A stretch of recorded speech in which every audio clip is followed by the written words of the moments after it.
All right, I'm here today with Eddie Fishman and Gary Allen. Welcome to the 99%, a little bit of a different format today. We're missing our beloved Jesse Vondrachek, so welcome to the 99%. My name is Marilyn Chakota. You can find everything with me at mcc.coach. Super excited to have you two gentlemen here. Um, Longtime friends, training partners, athletes. I think we're up for a really great conversation. Eddie, you're here with us from New York. Are you in New York at the moment? You're at home? I'm in upstate New York. Yes. Very, very nice. And Gary, you're here up the street from me. We're basically neighbors, right? In sunny Tucson? I'm looking down at you from the top of the hill. Right? He gets to roll down the hill and meet me for rides. So, um, Eddie, you've been a lifetime athlete, professional squash, college squash player, got into triathlon. I think we worked it out like about 15 years ago. We met, we've been working together for over a decade, which is phenomenal. And absolutely my pleasure. You're a great athlete to work with. And you have moved your way up through the ranks and qualified for pretty much every single world championship, 70.3, St. George, Kona. You just completed Roth and you completed in time of 10:26 with a marathon of 3:26, which is kick ass. We've seen you have the second fastest recorded time for a type 1 diabetes athlete at Ironman Cozumel in 2021 at 9:16, which is amazing. And running absolutely your strength. We've seen you run. We're still getting after that. I have in my mind, I'm always like, Eddie can run 3:12 to 3:13 off the bike, no problem. When we've almost done it, we're almost there. So, and so phenomenal athlete for a very, very long time. So super excited. I'll get into what the conversation is going to be about and why that is actually so phenomenal. And then Gary, you've been a lifetime athlete as well. So competitive runner, competitive duathlete at a professional and international level, and then a very, very good track cyclist. Went to the 1992 Olympic trials for velodrome for track. What was your event again? It was the kilo, right? The kilometer, yes. Yeah, so we got some speed and some power in this guy, and I can attest to that. He's my training partner, and in Tucson, I'm lucky to have him. He helps me work on my sprints, and God, I got to work for them. That's for sure. He's just got a wind up on him that is so bloody fast, and so pretty phenomenal. And also managed professional soccer teams over in France. And so been around high level athletes a lot. Been a high level athlete his whole life. And on top of that is also, if you're for our triathlon audience, his brother is one of triathlon's legendary history, Mark Allen. So Gary Allen is Mark Allen's little brother. By 10 years, 10 years younger. Little brother. So he's been around us triathletes his whole life, owned a bike shop in San Diego and had to cater to our very needy type A triathlon needs for a long time as well. So well versed in the sport. And I'm very excited to have us all together because the conversation I'm hoping to share with people today is about lifetime athletes who are successful, who are now still competitive over 50, but with type 1 diabetes. And, that is phenomenal. I mean, it's unfortunate that this diagnosis is in your life and you're having to manage it, but you're successful with it. And so I'm hoping that anybody who is facing this kind of thing, we're going to be able to record this conversation today and not only help one another, but help other people listening. And so, Eddie, we were just talking about you were diagnosed. Tell us a little bit about your story, anything you'd like to add to your intro and your story with being diagnosed with type 1 diabetes. Yeah. So it's great to be here. Great to see you, Marilyn. Right back at you on working together and it being great. Gary, nice to meet you. So no, I think your intro captured it. Competitive squash player, just pretty anaerobic. as a kid and as until I was 22. And then I was working an office job, a desk job in my 20s, and I was staying active. I trained for the New York Marathon, got into endurance sports a little bit. But I was diagnosed with type 1 diabetes when I was 29. My wife and I had our first kid and applied for life insurance, and I failed the physical. And that's how I found out. And then I just sort of learned a little bit about how to manage the disease. And then in 2008, in the financial crisis, my day job is I'm a markets and technology guy, and I could just tell that it was going to be like a horrible, horrible multi-year period for the world and for my job. And I like the thought of just like going to the gym was like, it just made me cry. So I needed a thing, I needed a goal. And that's when I got into triathlon. And that's my origin story in the sport. That's awesome. And Gary, you are going through currently the process of being diagnosed as a type 1 diabetes athlete, and it's still in the process. So being a lifetime athlete, I mean, we've had conversations when we're out riding, and you have made mention, man, there's been signs of this for a long time. Like you think back on certain things. And so I'd love for you to share your experience of, what you're going through right now currently, but also some of those signs that as you're going through the diagnosis going, wow, these were there. And this has made me really think about things. Yeah, well, first of all, thanks to both of you for having me on. For me, this is it's really good information. It's also interesting hearing Eddie say that at the beginning he was high level anaerobic athlete. So while this is important for type 1 diabetic and possibly type 2, it's also interesting to see the progress of like the Tour de France, which is going on right now, and how much importance is being put on glucose control, period.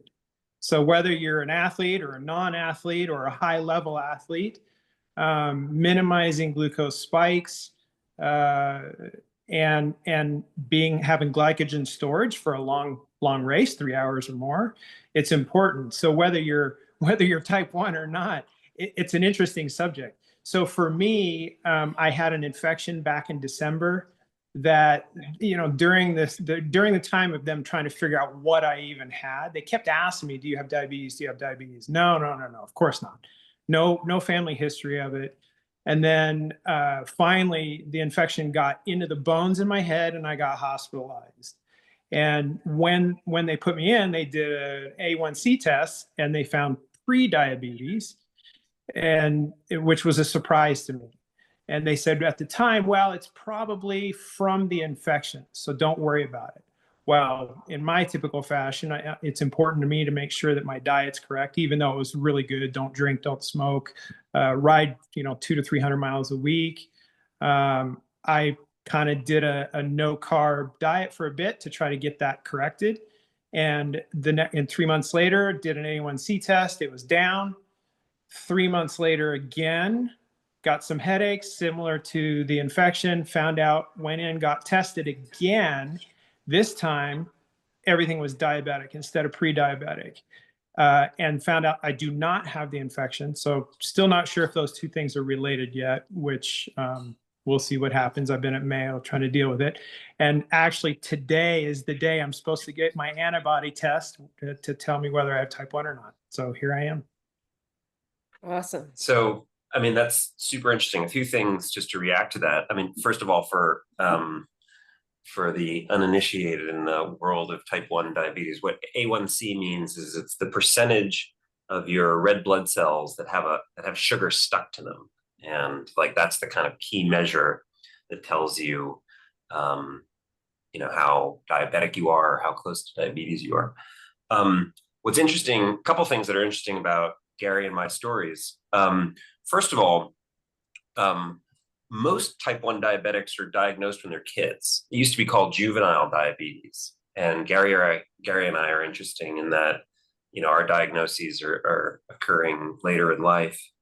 Um, and it's also interesting that Gary's a track cyclist, and if your event was the 1 kilometer, like that's an anaerobic event, like that ain't Ironman out there for hours and hours. And so, and my squash was that way, so that's kind of interesting.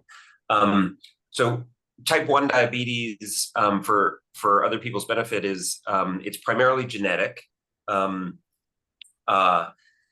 Very few people have it. Diabetes is a huge problem in the world, but the big problem is type 2 diabetes. Type 2 diabetes is mostly lifestyle oriented. It's typically obesity or smoking influenced, but obviously that's not how Gary and I roll.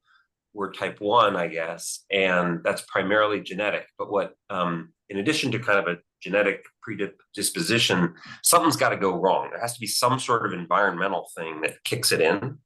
And so your infection is like, that's an interesting thing. Like, I wonder whether that was the trigger. Well, and yeah, so the two things that come to my mind, I had a lot of conversations with my brother about this stuff, and he has a degree in nutrition from UCSD, and so obviously at his level, he did a lot of self-analysis on all this type of stuff, not necessarily diabetes, but definitely glucose levels and everything that goes with it. But the insulin resistance is one thing, lack of insulin production is another thing.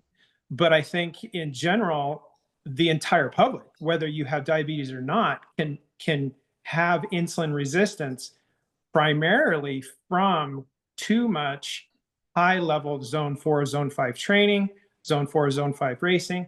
And for me, since I was 11, I raced BMX. I went on and, started do everything I did from start to finish to today has been high-end, super anaerobic work that has a tendency to build that insulin resistance. So, maybe it's a caution for people that don't even have diabetes to monitor that. And my brother, fortunately for him, he's got no issues with this stuff. But remember, he's also somebody that did an immense amount of zone 2 training before it was a big deal. And so it netted him not just the ability to perform at the levels that he did, but also post-race career and life, he has no issues with diabetes. He has no issues with heart stuff. And so I think that's an important note in all of this. Yeah, makes sense. And Eddie, that's the one thing I want you to share with us is how, with your racing and your training, so you manage your nutrition. I mean, one of your gifts and the things that I think is helped you so much, and Gary and I were talking a little bit about this before he came on, was that you can handle, your gut is, there's a certain, we're talking about the tour and like the gut training that goes on. And I would love for you to share with us how you, well, one, what you do for fueling, let's say in training to manage things and what that looks like, but then in racing as well. And, like I say, you have a gut of steel. So, and what's going to work for a cyclist versus what works for a triathlete that has to run. So I think like this is an important part of the conversation as well. Day-to-day nutrition, when you're training, when you're racing, before an event, your breakfast the day before, all that's got to look a lot different than just say someone who doesn't have to think about these things. Yeah. So I sometimes joke to Marilyn that I'm pretty crap at swim, bike, run, but I'm an elite eater. And I think part of it is like, if you are a diabetic, you got to get the nutrition part right. So like at a high level for managing diabetes, there are kind of 5 things. There's the insulin, there's nutrition, there's exercise and training, there's stress and managing that, and then there's the hormonal process, which obviously has age components and sex components, and so those are the kind of 5 pillars of dealing with diabetes. On the nutrition front, I think for people, well, I want to say 2 things. One is, I'm not a doctor. And so I'm going to do the normal disclaimer thing about like consult your physician, but I'm going to go beyond that and say that some of the things I'm about to say, for the kind of triathlon and endurance community, if you have eating disorders or you struggle with kind of nutritional choices, it's possible that some of what I'm about to say is actively bad for you, will take you in the opposite direction that you want to go.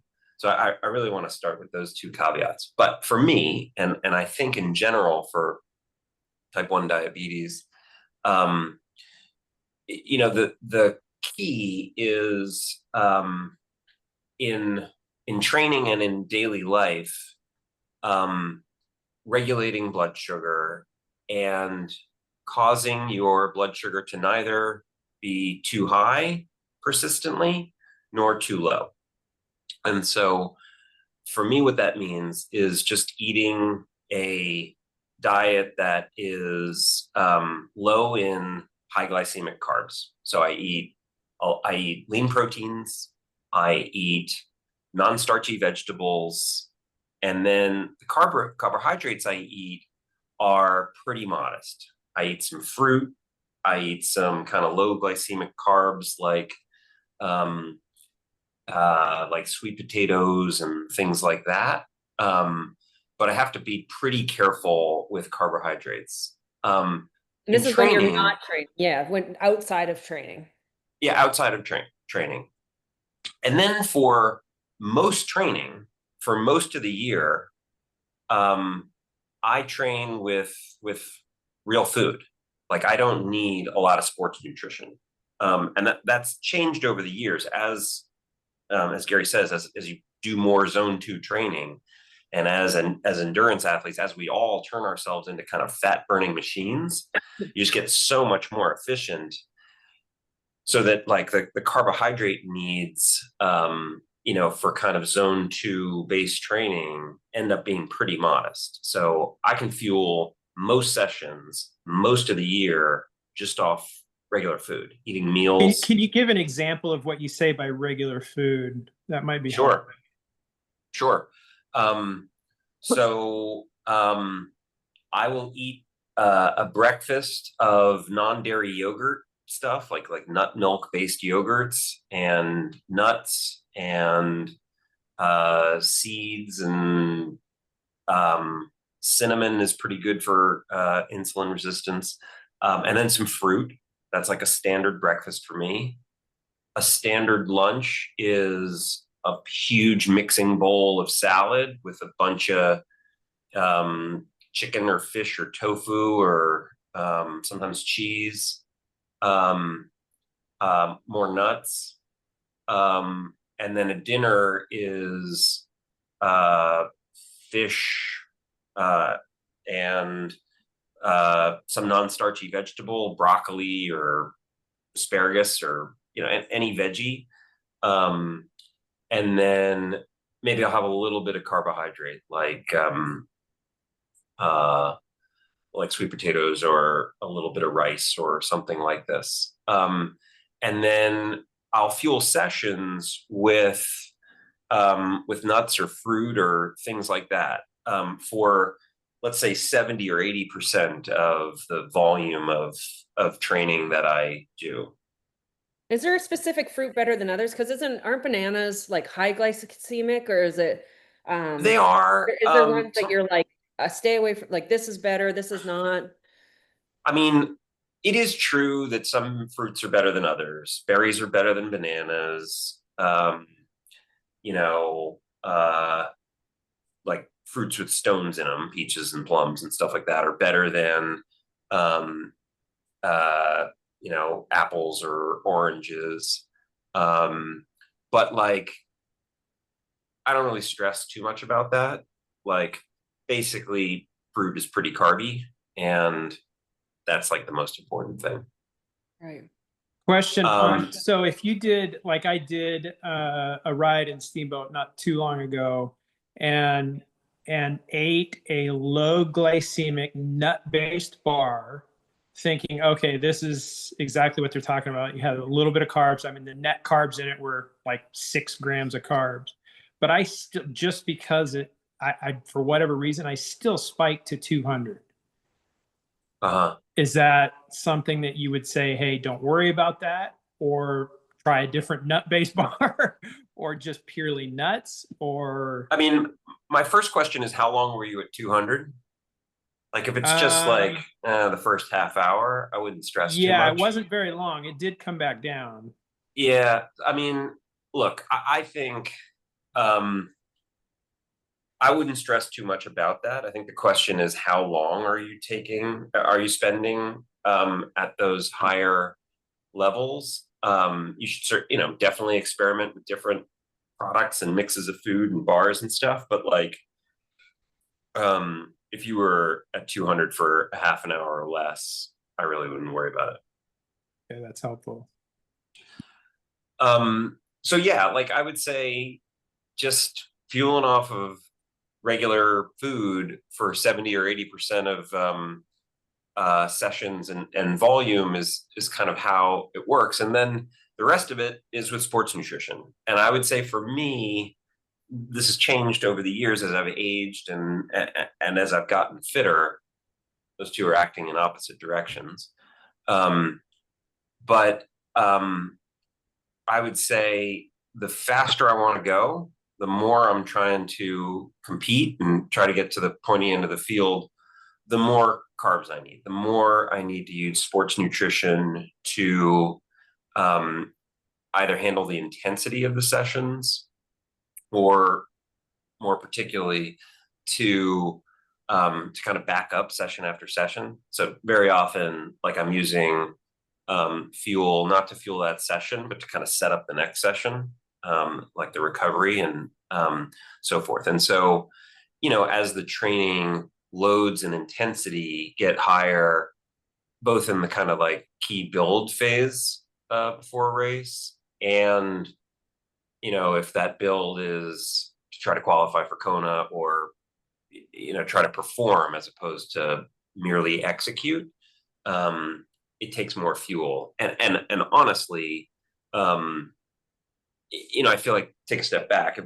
If what we're trying to do in sport is not just to compete and enjoy, but also for health, like there's cardiovascular health and there's orthopedic health, but for me, there's also diabetic health. And I would say, the zone 2 training that I do, most of the training that I do is really awesome for diabetes health.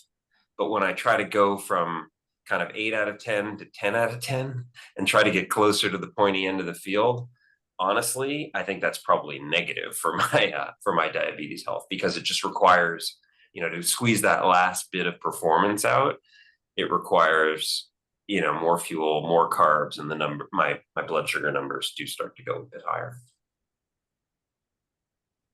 There's sorry, go ahead, Gary. Oh, so when that's happening, obviously you're having to utilize more insulin to control that, correct?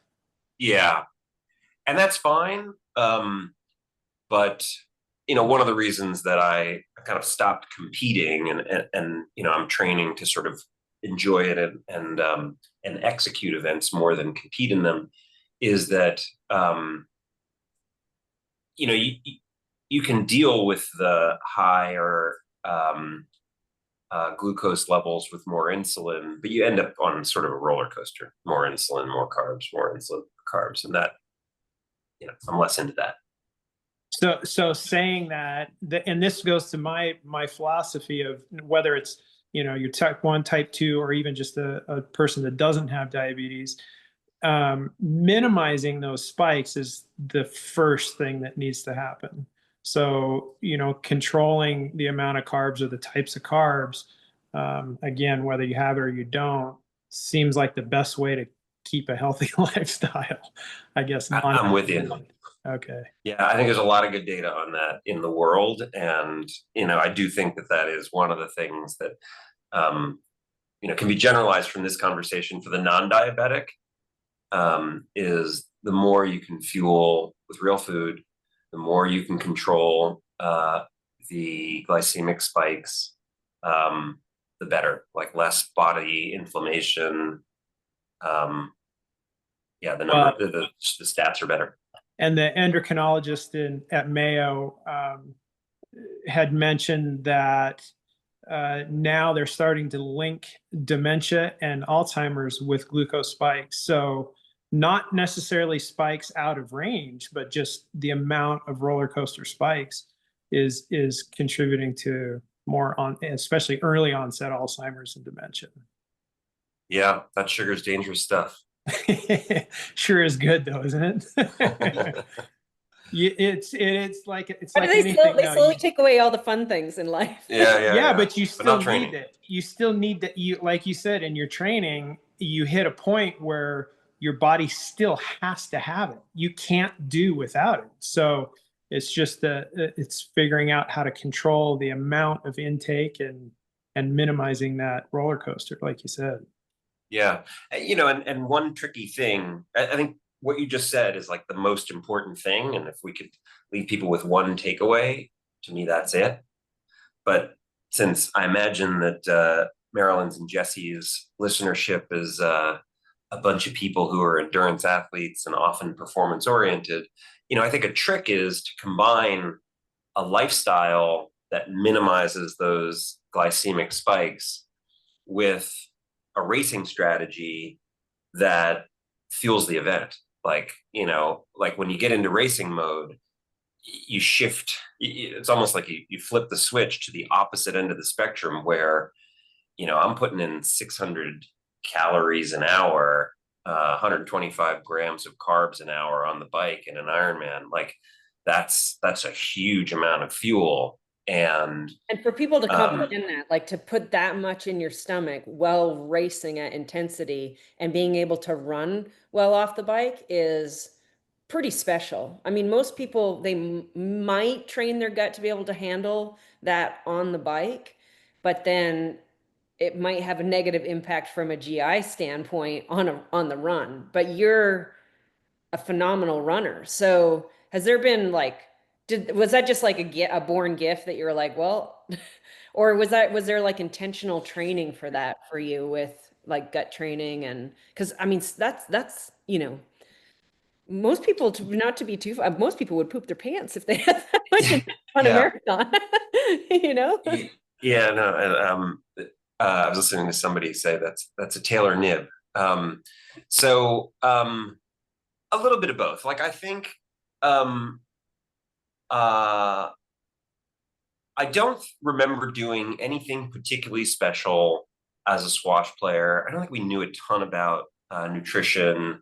Honestly, as a teenager and in your 20s, for an event that was like 45 minutes or less, like I doubt we could screw it up too badly. So I don't think we did anything particularly special from a nutritional point of view.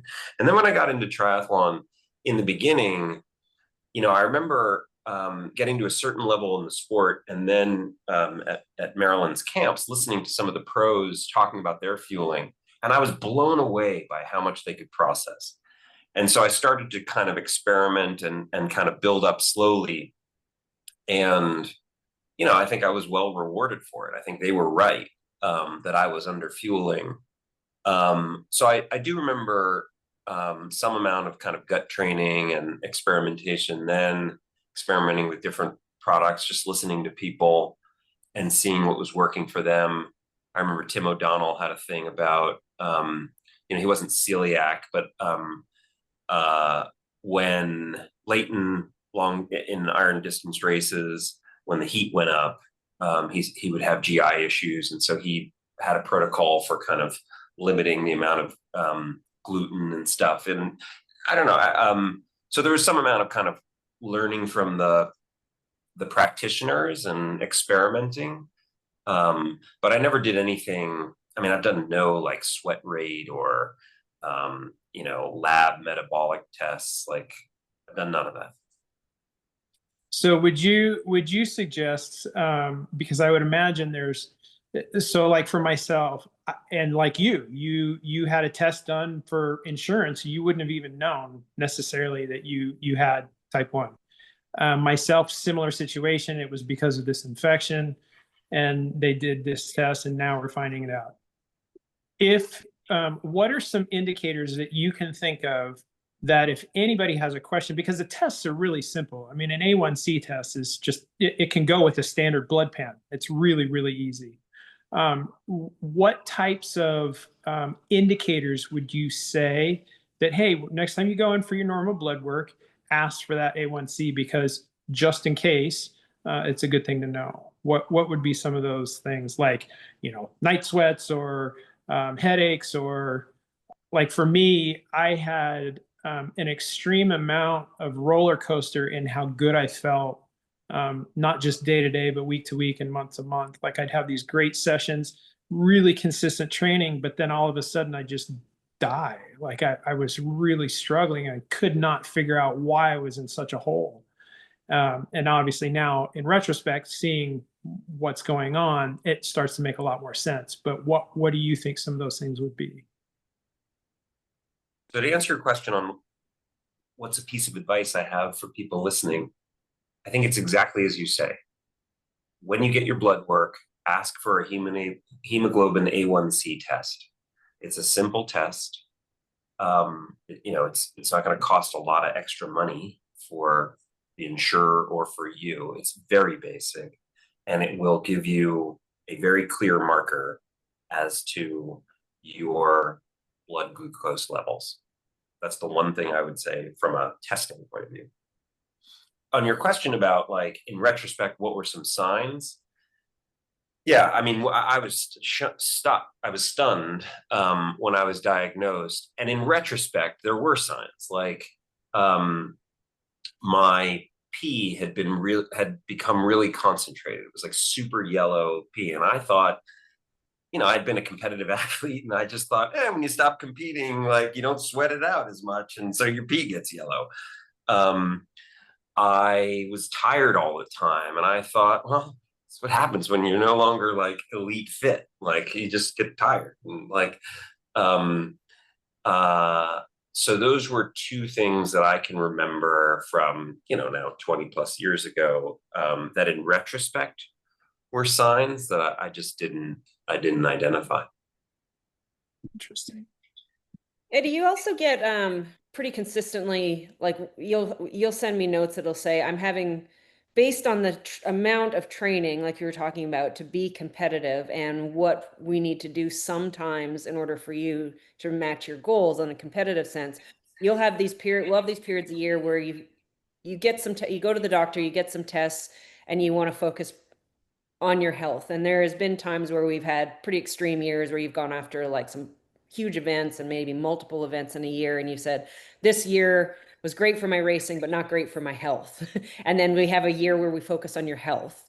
And then we alternate that with another year where we focus on your competition. And you've done a nice job of balancing that. But I'd love for you to share a clearer picture of when you say that.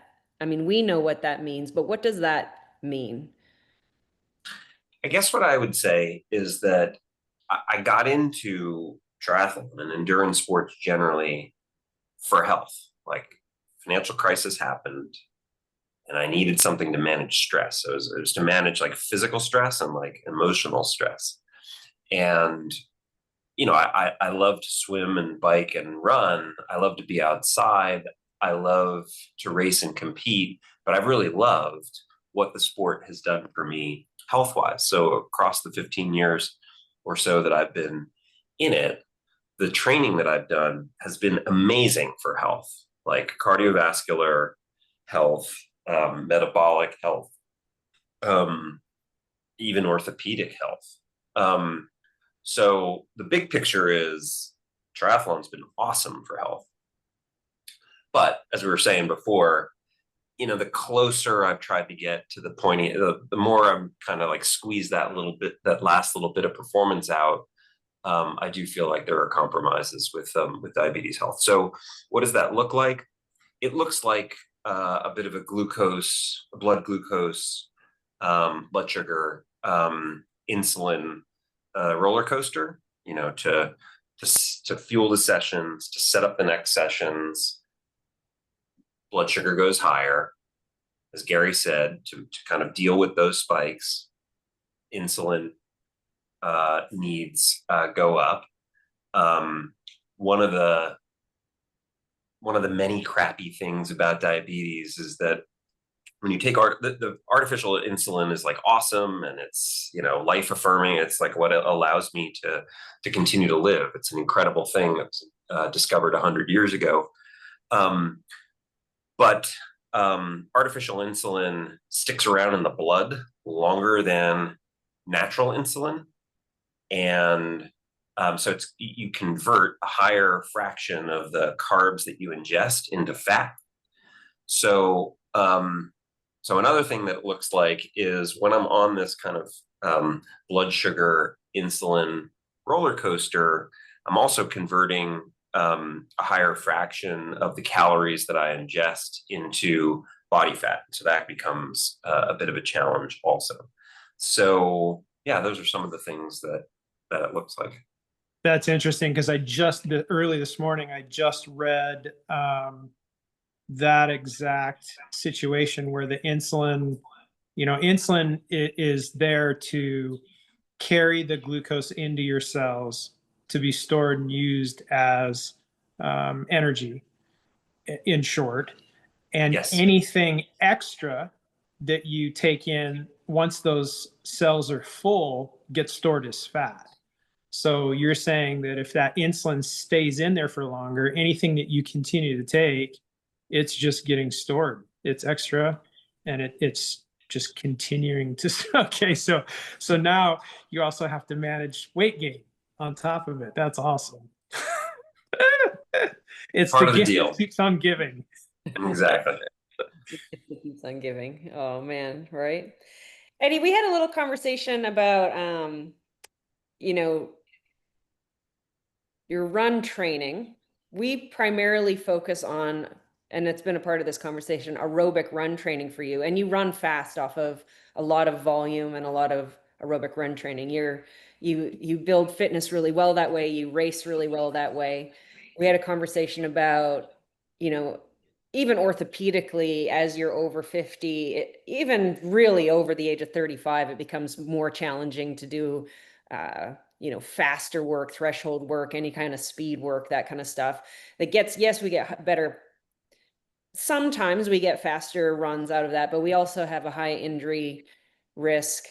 And, is there sort of things that you go through and feel with that are really clear markers with the zone 2 training? Like we do high volume zone 2, and you run well off of that and you race well off of that, versus we have had periods when we do try the higher intensity, and actually even just orthopedically and race performance wise, it wasn't as good for you. You didn't perform as well. And maybe a couple of them, we even had a little like, whoops, that was a mistake. It was a bit too much, and we didn't get to a start line healthy. You still raced, but it wasn't as healthy as you could be, so it wasn't as fast. Is there certain things that you feel? I'm not sure, like, if I'm being clear about the question here, but Yeah. But I mean, I think on the question of how does one deal with type 1 diabetes, how does one train and then race with type 1 diabetes, I feel pretty educated. I've been really lucky to tap into some amazing like sources of insight. There's a professional cycling team called Team Novo Nordisk. It's the Danish Novo Nordisk that became famous for Ozempic. But their main product was insulin. And they have this pro cycling team, and they contribute a ton of like insight to the community, and I've really benefited from learning from them, and there are other people as well. I think on the question of like orthopedic health, I feel like we're still figuring it out, and I don't want to like claim to be a whole other conversation. Yeah, like I don't want to claim to be too much of an expert, but what I have experience, and I think like the world is still figuring this out, like how do masters athletes continue to keep it rolling as they get older without breaking down. I think there are a couple of schools of thought. There's the like low volume, high intensity school of thought. And then you and I have gone the opposite direction, kind of higher volume, but low intensity, being really careful to not overdo it. And I think that like what we've done is you're basically trying to not slow down rather than get fast. So, Like as long as we don't break, we keep going fast. When we break, exactly. if we break and we have long breaks, then we get slower. But if we don't break and we keep going, we continue to at least maintain or have a chance of having great performances. But that's a side note of how my brain thinks. Yeah. Oh no. Yeah. So when you have brain fog because you're dealing with diabetes, don't go ride your bike. Yeah, and then you're yeah. You go over the bars and break your hand. That's so I guess like to break it to kind of bottom line it, like for me, and I think for Marilyn and me, the name of the game is injury avoidance.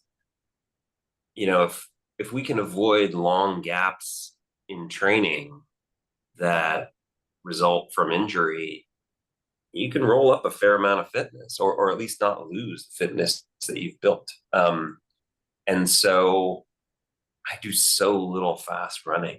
It's just mostly kind of zone 1, zone 2, just kind of keep it rolling. Yeah. Yeah, and then still crank out a 3:26 marathon off the bike, which is really impressive. But a good lesson for people to hear, and know that not only from a glucose management standpoint, but just in general, that you don't need to do a lot of speed work, or if any, sometimes for some of these really long events. I mean, obviously, if you're running 800 meters on the track, probably, that looks differently, but you're probably not doing that in your 50s anyways. That's probably more when you're a college kid anyways. We experimented for a little bit where I went with the philosophy, and you were so great, like a whole year where we essentially, and it was based around that year where you're competing a lot, where we had real no days off. But that was on purpose, right? Is that the idea of sometimes I'd like for you to also talk about is when you have days off, one of the 5 pillars you talked about is exercise, and it manages the sugars, right? And Gary, you've noticed this a little bit as well. And so when you have a day off as a diabetic, so you're an endurance athlete, you're competing, you're training hard, sometimes you want a day off because you're exhausted, right? And your body needs a day off as far as like, or your brain, you're just mentally tired. But from a regulating sugar standpoint, we noticed that was helpful to just go even do like 20 minutes easy swimming, or a 45-minute easy spin. You want to share your experience with that? And Gary, you've had a little bit of experience with that too. I know, knowing you as a friend and as a training partner, you really don't take, I mean, you've been sidelined dealing with all this and trying to figure it out, but in your normal state, you don't really take a lot of days off. You'll go kick over a little hour easy spin or something like that. Like, is there, just sort of share your experience with that? Yeah, well, first of all, I really appreciate you guys talking about this, and Eddie, with hearing that, it kind of gives me hope that you don't have to go hard every day. So yeah, for me, I've kind of readjusted and done a lot more zone 1, zone 2. But I go 7 days a week.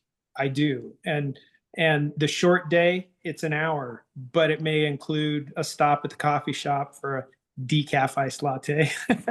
But yeah, I have to go every day because it definitely helps control those spikes. I mean, exercise, even on a low level, makes a big difference. And it just makes me feel better, because if I don't do that, maybe it has to do with the spikes, and maybe Eddie can tell us about this. But if I don't ride even easy and then I go out the next day, I cramp. I have all kinds of weird little problems that come up. It's interesting. Yeah, I would say for me, it's 3 things. One is for diabetes in particular, consistency is key.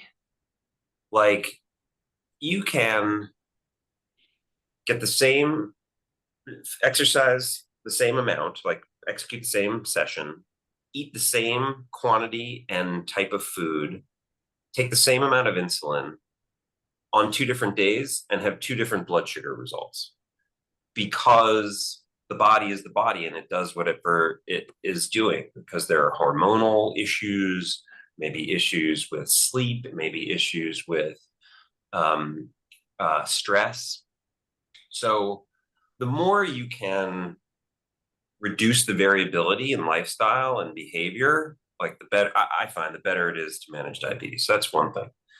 Second thing is, as Gary says, like the exercise itself is helpful for just burning sugar.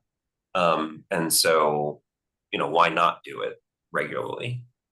And then the third thing is, as I've aged, like cognitively, I'm not really awesome late in the day. Like, so like for me, work-wise, if I'm trying to like get the most from myself as a professional, as a thinker, like after 4 o'clock, sure, like how good the judgments I'm making are.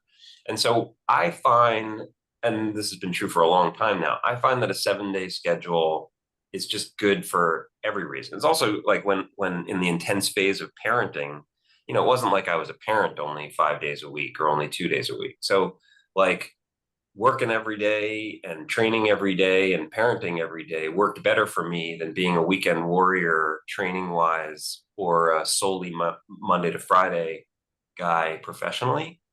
And so for me, for lots of reasons, like rolling a 7-day schedule is preferable to taking days off in something or other.